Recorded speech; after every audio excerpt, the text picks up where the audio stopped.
আজকের দিনে এসে একটা ব্যবসা শুরু করে মাসে 50,000 থেকে 1 লাখ টাকা আয় করা একদমই কঠিন না যদি আপনি বুঝতে পারেন আপনার কোন জিনিসটা বিক্রি করা উচিত।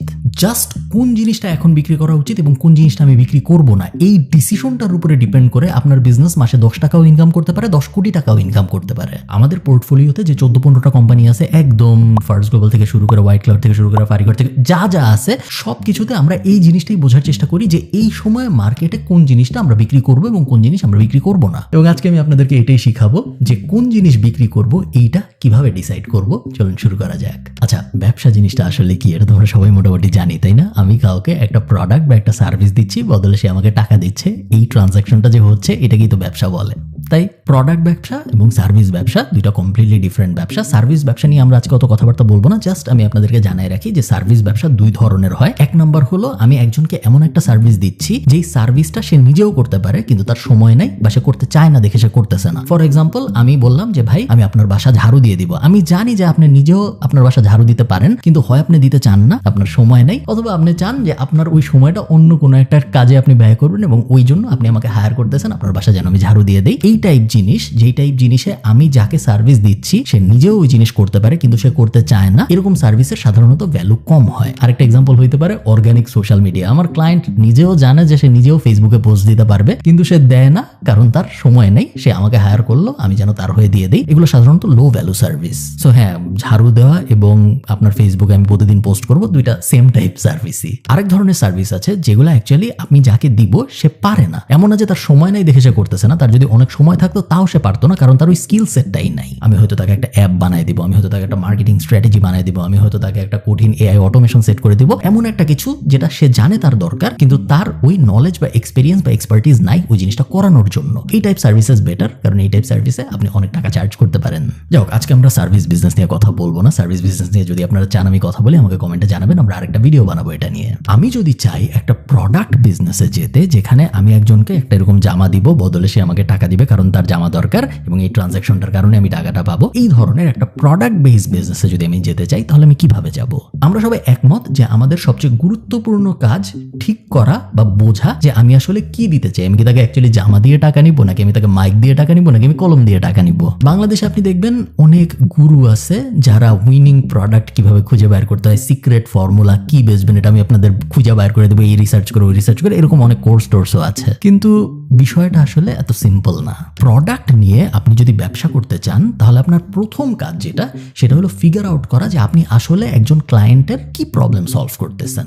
ধরেন কথার কথা, আমি যদি ঠিক করি যে একজন কাস্টমার একটা বই কিনবে, তারপরে আমার কোম্পানি এই বইটা তার বাসায় পৌঁছায় দিবে, আমি অ্যাকচুয়ালি কি প্রবলেম সলভ করতেছি ওই কাস্টমারের জন্য? এই ক্ষেত্রে আমি যে প্রবলেমটা সলভ করতেছি এই প্রবলেমটাকে বলে কনভিনিয়েন্স বা আরাম বা সময় বাঁচানো। সো রকমারি কিন্তু অ্যাকচুয়ালি বইয়ের ব্যবসার ভিতরে নাই, রকমারি আছে কনভিনিয়েন্স ব্যবসার ভিতরে। ওই লোকটা, যে লোকটা ঘরে বসে রকমারি থেকে বা অন্য কোথাও থেকে একটা বই অর্ডার দিচ্ছে এবং তারপর বই তার বাসায় পৌঁছায় যাচ্ছে, সে বাসা থেকে নিচে নেমে নীল খেতে যায় বা অন্য কোথাও যায় সেম বই কিনতে পারে। সে কিনে না কেন? তার কারণ তার সময় বাঁচানো জরুরি এবং তার কনভিনিয়েন্স ফ্যাক্টরটা বাড়ানো জরুরি। আবার ধরেন এরকম অনেক বিজনেস আছে আমরা জানি যেসব বিজনেস যা বেচে, ধরেন চায়না থেকে কিছু ইম্পোর্ট করে বেচতেছে, আমেরিকা থেকে কিছু ইম্পোর্ট করে বেচতেছে, ওগুলা কিন্তু আমি চাইলে আমার বাসার থেকে নিচে নেমে দোকানে যাই কিনতে পারবো না। ওনারা কিন্তু শুধুমাত্র কনভিনিয়েন্স বেচতেছে না, ওনারা কনভিনিয়েন্সের সাথে অ্যাভেলেবিলিটিও বেচতেছে। ওনারা এমন একটা জিনিস বিক্রি করতেছে যেটা আমার জন্য কনভিনিয়েন্টও ওনাদের কাছ থেকে কিনা, আমার সময়ও বাঁচতেছে, আবার একই সাথে অ্যাভেলেবিলিটিও শুধু ওনাদের কাছেই আছে, অন্যদের কাছে নাই। আমি চাইলেই দোকানে যাই বা থার্ড আরেকজনের কাছে যাই ওই সেম জিনিস কিনতে পারবো না। আমাদের এক নাম্বার রুল হলো আমরা অবশ্যই এমন প্রোডাক্ট সিলেক্ট করব যেই প্রোডাক্টের কনভিনিয়েন্স ফ্যাক্টরও আছে এবং অ্যাভেলেবিলিটি ফ্যাক্টরও আছে।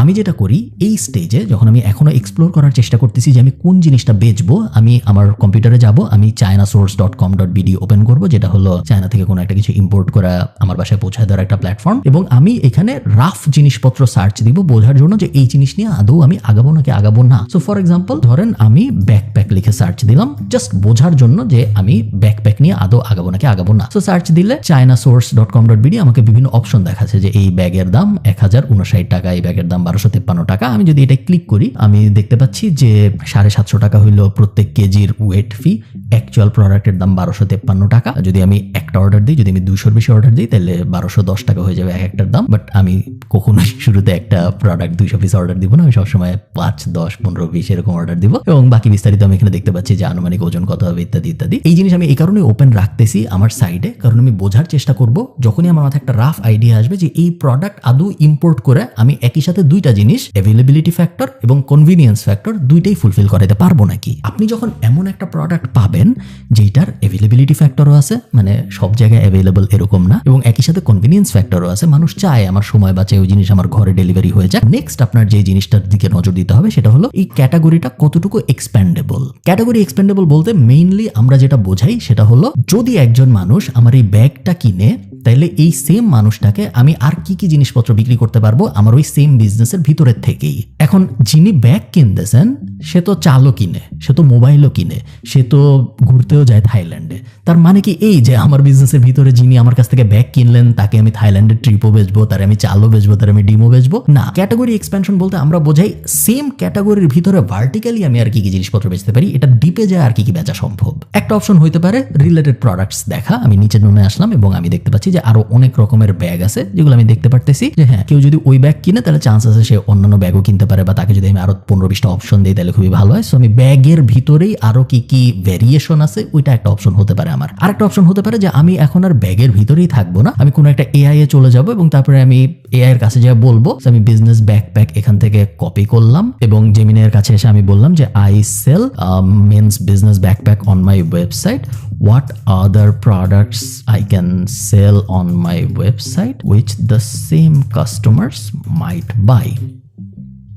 জেমিনি এখন আমাকে জ্ঞান দিচ্ছে যে কেবল অ্যান্ড চার্জার অর্গানাইজার আমি বেচতে পারি, আমি পাওয়ার অ্যান্ড কানেক্টিভিটির বিভিন্ন জিনিসপত্র বেচতে পারি like travel adapter, power bank, তারপরে আমি বিজনেস অ্যান্ড ট্রাভেল গিয়ারে চলে যেতে পারি, toiletry and grooming bags, interesting. আমি slim folding pad folio type জিনিসপত্র বেচতে পারি যেগুলো হলো ডকুমেন্ট অর্গানাইজার, এবং ডেস্ক এসেন্সিয়াল জিনিসপত্র আমি বেচতে পারি যেমন executive pen set, leather bound notebooks. So আমি ফর এক্সাম্পল এখান থেকে লেদার বাউন্ড নোটবুক আবার কপি করলাম, কপি করে আমি আবার ওই chinasource.com.bd তে চলে আসলাম, এসে আমি এখান থেকে লেদার বাউন্ড নোটবুক লিখে সার্চ দিয়ে দেখবো যে আদৌ কোনো কিছু সামনে আসে নাকি যেটা আমার মনে হয় ওই সেম ইউনিভার্সেই আমি সেম মানুষের কাছেই বেচতে পারি। সো যে আমার ওই ব্যাগটা কিনছিল, আমি ধরে নিই একজন কিনছে, সে কি এখান থেকেও কিছু কিনবে, একটা চান্স আছে যে সে এখান থেকে এই নোটবুকটাও কিনতে পারে, হ্যাঁ 61 টাকা, তার উপরে আমার আবার ইম্পোর্ট করলে ওয়েটের খরচটা বসবে। সো এই জিনিসটা কি মেক সেন্স করে? আমি এভাবে 5টা 10টা 15টা প্রোডাক্টের একটা লিস্ট করব যেই প্রোডাক্টগুলো আমার সেম ইউনিভার্সের ভিতরে থাকবে। এমন যদি হয় আমি ক্যাটাগরি এক্সপেনশনের রিসার্চ করতে যাই, দেখি যে না এরকম আর কোনো প্রোডাক্ট আমি পাইতেছি না, ওই একটা প্রোডাক্ট পাইছিলাম, ওই একটা প্রোডাক্টই, এর বাইরে আর কোনো প্রোডাক্ট নেই যা ওই সেম কাস্টমারকে আমি বেচতে পারি, সেই ক্ষেত্রে আমি ওই বিজনেসটা নিয়ে আর আগাবো না।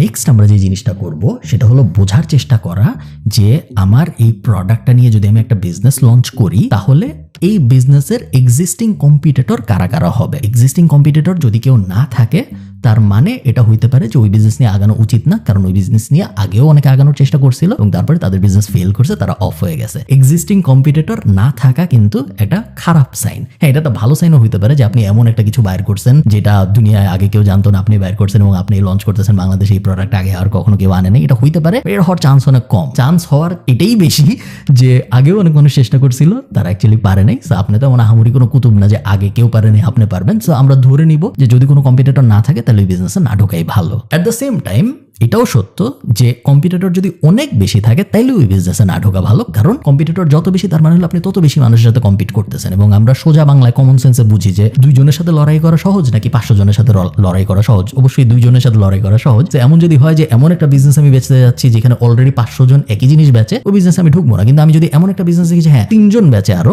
বা 7 জন বেচে আরো, তাহলে আমি হয়তো ওই বিজনেসে ঢুকবো, কারণ 7 জনের সাথে আমি মারামারি করতে পারবো। নেক্সট খুবই গুরুত্বপূর্ণ এই জিনিসটা ফিগার আউট করা যে আমার বিজনেসে আমি কিভাবে ভ্যালু অ্যাড করব। কারণ মনে রাখবেন যদি আপনি আপনার বিজনেসে ভ্যালু অ্যাড করতে না পারেন সেই ক্ষেত্রে আপনার মারামারি হবে কস্ট নিয়ে, এবং কস্ট নিয়ে মারামারিতে কখনো কেউ জিতে না। দিন শেষে যে সবচেয়ে কম দামে বেচতেছে সেও জিততেছে না, কারণ তার প্রফিট মার্জিন খুবই কম। সে মার্কেটে জিতার জন্য তার প্রফিট মার্জিন অনেক কমাই নিয়ে আসছে। এবং এরকম কোনো মার্কেটে আপনি ঢুকতে চান না যেখানে আপনার একমাত্র ফাইটিং ব্যারিয়ার হইলো যে কে কত কম দামে কোনো একটা প্রোডাক্ট দিতে পারে। সো আমরা চিন্তা করবো যে হ্যাঁ ঠিক আছে, আমি ওই ব্যাকপ্যাকটা ইম্পোর্ট করবো। ব্যাকপ্যাকটা যদি আমি ইম্পোর্ট করি কি কি ভ্যালু আমি অ্যাড করতে পারি ওই সেম কাস্টমারের জন্য, যাতে সে আমার কাছ থেকে ওই জিনিসটা কিনে এবং অন্য কোথাও থেকে না কিনে। সবাই তো যায় chinasource.com.bd থেকে অর্ডার দিতে পারে এবং অর্ডার দিয়ে সবাই বেচতে পারে। তো সবাই যখন একই জিনিস বেচবে আপনি ধরে নেবেন হয় অনেকে বেচতেছে বা সামনে অনেকে বেচবে, কারণ এই জিনিস তো আমরা ইম্পোর্ট করে বেচতেছি, এমন তো আমরি কোনো জিনিস না যেটা অন্য কেউ করবে না। সো আমি আর কি ভ্যালু অ্যাড করতে পারি ওই এক্সিস্টিং প্রোডাক্টের উপরে, যাতে করে সবাই আমার কাছ থেকেই কিনে এবং অন্যান্য কারো কাছ থেকে না কিনে। সো একটা জিনিস ফর এক্সাম্পল হইতে পারে যে আমি ওই ব্যাগটা ইম্পোর্ট করলাম, ইম্পোর্ট করার পরে কাস্টমার যখন অর্ডার দিবে আমি একটা সার্ভিস দিব যে আমি ওনার নাম লেজার দিয়ে এনগ্রেভ করে দেবো ব্যাগের উপরে। এমন একটা জিনিস আমি করতে পারি যে না আমি লেজার দিয়ে না, আমি সেলাই করে এনগ্রেভ করে দেবো, না লেজার আমার ভালো লাগে না। এমন একটা জিনিস করতে পারি আমি ওই ব্যাগের সাথে একটা এক্সটেনশন দিব যেটা আমি নিজেই সেলাই মেশিন দিয়ে বানাবো, আমার লোকাল সেট আপ থাকবে যে আমি চায়নার থেকে ওই জিনিস ইম্পোর্ট করবো, এরপর এক্সটেনশনটা নিচে যুক্ত হয়ে যাবে। যখন বৃষ্টি হবে তখন এক্সটেনশনটা উপরে দিয়ে দিলে ব্যাগের ভিতরে কোনো কিছু আর ভিজবে না, কিন্তু যখন বৃষ্টি হবে না তখন আবার ওই জিনিস সরায় ফেলবো যেন আমার ব্যাগের অ্যাস্থেটিক বা আমার ব্যাগের লুকের যেন কোনো ক্ষতি না হয়। আপনি চিন্তা করে বের করবেন যে আপনার ভ্যালু কি হবে, বাট এরকম যেন না হয় যে আমি এখান থেকে বেচছি তারপর আমি এখানে আবার ফেসবুক অ্যাড দিয়ে বিক্রি করে দিচ্ছি। আপনি চিন্তা করে বের করবেন যে আপনার ভ্যালু এডিশন কি হবে, কিন্তু কখনোই যেন এরকম না হয় যে আমি এখান থেকে ইম্পোর্ট করছি 10 টাকা দিয়ে, এখন আমি এটা বিক্রি করতেছি 100 টাকায়, মাঝখানে আমি আর কোনো প্রোডাক্ট ইমপ্রুভ করি নাই। এরকম যদি হয় যে আমি প্রোডাক্ট ইমপ্রুভ করতেছি না, শুধু আমি এখান থেকে আনতেছি এখানে বেচতেছি, ওই বিজনেস আপনি কখনোই বড় করতে পারবেন না। নেক্সট পয়েন্ট, সবসময় মনে রাখবেন এইরকম যদি আপনার মাথায় আসে যে হ্যাঁ এই জিনিস তো আমি খুব সহজেই ফেসবুক অ্যাড দিয়ে বিক্রি করতে পারবো, এই কারণে আমি এই জিনিস ইম্পোর্ট করে বেচি, ওই বিজনেস কখনো লং টার্মে ভালো করবে না। কারণ অ্যাড প্ল্যাটফর্ম শুধু ফেসবুক না, বাট ফেসবুকে আমি উদাহরণ হিসেবে বলতেছি কারণ বাংলাদেশে বেশিরভাগ মানুষ ফেসবুকে অ্যাড চালায়। অ্যাড প্ল্যাটফর্ম প্রতিনিয়তই আরো এক্সপেন্সিভ হয়। সো আজকে আপনার জন্য যেটা মেক সেন্স করতেছে যে 20 টাকায় ইম্পোর্ট করছি এই ব্লেন্ডার, তারপরে 100 টাকার ফেসবুক অ্যাড দিছি, সো 400 টাকায় যদি আমি বেচি তাহলে ইকুয়েশন মেক সেন্স করে। আজকের দিনে যে ইকুয়েশন মেক সেন্স করতেছে 1 বছর পরে যে ওই ইকুয়েশন আর মেক সেন্স করবে না, কারণ ইম্পোর্টের কস্টও বাড়বে, ফেসবুক অ্যাডের কস্টও বাড়বে। সো ইম্পোর্টের কষ্ট যদি বাড়ে, ফেসবুক অ্যাডের কষ্ট যদি বাড়ে, তার মানে কি? তার মানে হলো সেম প্রোডাক্টই আপনি কম প্রফিট মার্জিনে বেচতেছেন, তারপর আরো কম প্রফিট মার্জিনে বেচতেছেন এবং তারপরে আস্তে করে আপনার কোনো প্রফিট থাকবে না ওই বিজনেসে, ওই বিজনেস শেষ হয়ে যাবে। এবং এই কারণেই হাজার হাজার ই কমার্স বিজনেস শুরু হয় প্রত্যেক বছর এবং 99% পরের বছর নাই হয়ে যায় বা তারা অন্য কিছু শুরু করে। আরেকটা ব্যাপার, এটা একটা প্রো টিপ আমি আপনাদের দিচ্ছি, যেটা আপনারা ফিল ফ্রি, এটা আমি আপনাদেরকে গিফট করলাম এই প্রো টিপটা। সেটা হলো বাংলাদেশের মার্কেটে, স্পেসিফিক্যালি বাংলাদেশের মার্কেটে এটা হয়, অন্য বেশি মার্কেটে এই জিনিসটা হয় না। একটা দামি জিনিসের কস্ট অফ কাস্টমার অ্যাকুইজিশন এবং একটা সস্তা জিনিসের কস্ট অফ কাস্টমার অ্যাকুইজিশন মোটামুটি ভাবে সেম বল পার্কেই থাকে। আপনি যদি মধু বেচেন, সেই মধু বেচার জন্য আপনার একটা কাস্টমার অ্যাকোয়ার করতে ফেসবুক অ্যাড দিয়ে খরচ হবে হয়তো 50 টাকা, 100 টাকা, 200 টাকা। আপনি যদি একটা গাড়িও বেচেন ফেসবুক অ্যাড দিয়ে বাংলাদেশের মার্কেটে, আপনার কাস্টমার অ্যাকুইজিশন কস্ট হবে 50 টাকা, 100 টাকা, 200 টাকা, 300 টাকা। সেম নিউজ ফিডেই আপনি যাচ্ছেন, সেম মানুষই মধুও কিনতেছে, গাড়িও কিনতেছে। সো আপনি যদি শিওর না থাকেন যে না আমি মধুর ব্যাপারে প্যাশনেট বা আমি গাড়ির ব্যাপারে প্যাশনেট বা ওই অ্যাঙ্গেল যদি আপনার না থাকে, সেই ক্ষেত্রে সবসময় চেষ্টা করেন দামি জিনিস বেচতে, কম দামি জিনিস না বেচতে। কারণ মার্কেটিং কস্ট আপনার মোর অর লেস ঘুরাই ফিরে লিড অ্যাকুইজিশন কস্ট সিমিলার বল পার্কেই থাকবে, কিন্তু আপনি যদি দামি জিনিস বেচেন তাহলে আপনার প্রফিট অনেক বেশি, চাওয়ার পটেনশিয়াল বাড়বে। আমি আপনাদের একটা উদাহরণ দিই। সো আমি যদি আবারও ওই ব্যাকপ্যাকের উদাহরণটায় যাই, সো আমি ব্যাকপ্যাক লিখে সার্চ দিলাম চায়না সোর্সে এবং আপনারা দেখতে পাচ্ছেন যে ধরেন কথার কথা হাইপোথেটিক্যালি আমি ঠিক করছি যে আমি এই ব্যাগ আনবো। সো 1253 টাকায় আমি আনতে চাচ্ছি এই ব্যাগ, আমি 10টাই অর্ডার দিব, বেশি অর্ডার দিব না। 10টা যদি অর্ডার দিই তাহলে আমার এখানে কত টাকা লাগতেছে? 1253 ইন্টু 10, 12,000 সামথিং। এর উপরে আমার এখানে 750 টাকা প্রত্যেক কেজিতে শিপিং যুক্ত হবে। সো এগুলার এক একটার ওজন কত? এগুলার এক একটার ওজন, আনুমানিক ওজন 0.71 কেজি। আপনি হিসাব করে দেখেন যে 1 কেজিতে যদি আমার 750 টাকা যুক্ত হয়, এক একটার আনুমানিক ওজন যদি 0.71 কেজি হয়, তাহলে আমি যদি 10টা আনি তাহলে আমার ওই 12,000-এর সাথে আরো 7-8 টাকা যুক্ত হবে। সো টোটাল 20,000 টাকার মতো খরচ হচ্ছে আমার 10 পিস আনার জন্য। 20,000 টাকা যদি আমার খরচ হয় 10 পিস আনার জন্য, তাহলে এক একটার জন্য আমার ইম্পোর্ট কস্ট 2,000 টাকা। এখন এই 2,000 টাকার একটা জিনিস আমি ফেসবুক অ্যাড দিব, ফেসবুক অ্যাড দেওয়ার পরে আরো 300 টাকা খরচ হবে আমার এক একটা বেচতে, 2300 টাকার মতো খরচ হয়ে যাবে আমার এক একটা বেচতে। হয়তো 3,000 টাকা আমি চার্জ করলে আমার 700 টাকা প্রফিট থাকবে। রাফ অঙ্ক, বাট আমি জাস্ট আপনাদেরকে বলতেছি বোঝার সুবিধার জন্য। সো 700 টাকা প্রফিট হচ্ছে এক একটা বেচতে পারলে। এখন ধরেন আমি ঠিক করলাম যে আমি দামি কিছু বেচবো, সোফা। এখন আমি সোফা লিখে সার্চ দিলাম। সোফা লিখে সার্চ দেওয়ার পরে এই যে প্রথম যেটা আসলো, Italian light luxury minimalist sofa, এই জিনিস মনে করেন আমি বেচতে চাই। সো এটার ভিতরে আমি যাই, এটার এক একটা ইম্পোর্ট করতেই আমার খরচ হচ্ছে 10,146 টাকা এবং পেডাল ছাড়া আর পেডাল সহ 12। আমরা ইমাজিন যেহেতু করতেছি, পেডাল ছাড়া আমরা ইমাজিন করবো কেন, পেডাল সহ ইমাজিন করি। সো 12,227 টাকাটাই আমি ইম্পোর্ট করতেছি। ধরেন এটা আমি এখন 10টা ইম্পোর্ট করবো। এটা যদি আমি 10টা ইম্পোর্ট করতে চাই, একটা 12,000 টাকা, সো 10টা 1,20,000 টাকা, এরকম বল পার্ক। এবং ক্যাটাগরি এর এক একটার 750 টাকা হলো প্রত্যেক কেজি। এই যে আনুমানিক ওজন ইত্যাদি ইত্যাদি,